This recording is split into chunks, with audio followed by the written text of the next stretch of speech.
Magandang araw, bagong Pilipinas. Naandito po tayo ngayon sa Bugos City Hall kung saan ang ating mga kapulisan ay naandito para magbigay ng tulong at seguridad sa mga apektadong residente. Sa gitna ng matinding pinsalang dulot ng magnitude 6.9 na lindol noong Setyembre 30 taong kasalukuyan, muling pinatunay ng Philippine National Police sa ilalim ng Police Regional Office 7 at Cebu Police Provincial Office ang kanilang di matatawarang dedikasyon sa bayan sa pamamagitan ng maagap, organisado at makataong relief at rehabilitation operations sa mga apektadong komunidad, lalo na sa lungsod ng Bugo at mga karatig bayan. Last September 30, naigo ang Bugo sa 6.7 earthquake. So devastated yun ang pipila ka barangays. Daha tayo 33 ka patay, pipit mga 15 ka buildings nga dagko ang nag-collapse. Then immediately nagresponde ang atong mga personnel sa Bugo, then paspas maning tabang ang mga augmentation forces gikan sa regional headquarters ug sa mobile forces. Pagkaugma dayon daghan na kaayo ang support gikan sa mga NGOs ug sa other law enforcement agencies.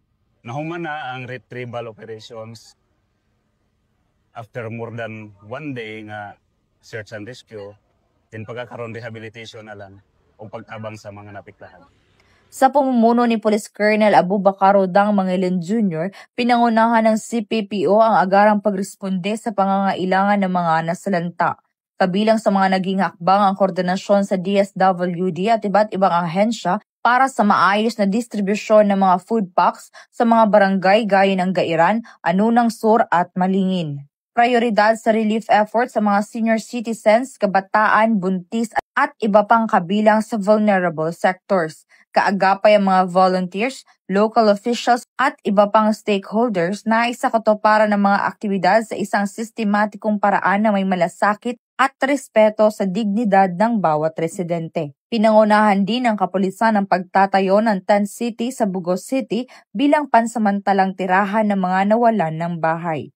Sa tulong ng PNP Maritime Group at Philippine Army, isinagawa ang mabilis na pagtatayo ng mga tulda, paglalatag ng sahig na may plywood, at pagsisiguro ng kaayusan at kaligtasan sa evacuation sites. Upang mapanatili ang maayos na daloy ng operasyon at transportasyon, isinagawa rin ang isang coordination meeting na pinangunahan ni Police Colonel Mangilin Jr. kasama ang Highway Patrol Group upang matugunan ang isyu ng trapiko sa Bugo at mga karatig lugar. Patuloy rin nagbibigay ng traffic advisories ang mga lokal na hipilan ng pulisya kabilang ang Sakatmon upang gabayan ng mga motorista at delivery vehicles. Bilang pagkilala sa patuloy na sakripisyo ng mga pulis sa gitna ng krisis, isinagawa ng CPPO ang isang wellness post noong Oktubre 3 taong kasalukuyan, isang hakbang na layuning tugunan ang mental at emotional na kalusugan ng mga tauhang walang patid sa serbisyo, alinsunod sa direktiba ni Police Brigadier General Maranan.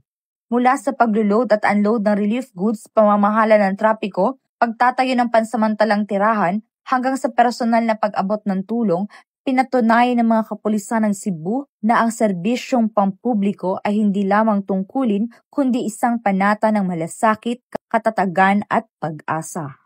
Mula dito sa Bugos City, ako ang inyong Police News Network Correspondent, Patrolwoman Judah Ticanor, alagad ng batas, tagataguyod ng Balitang Pulis.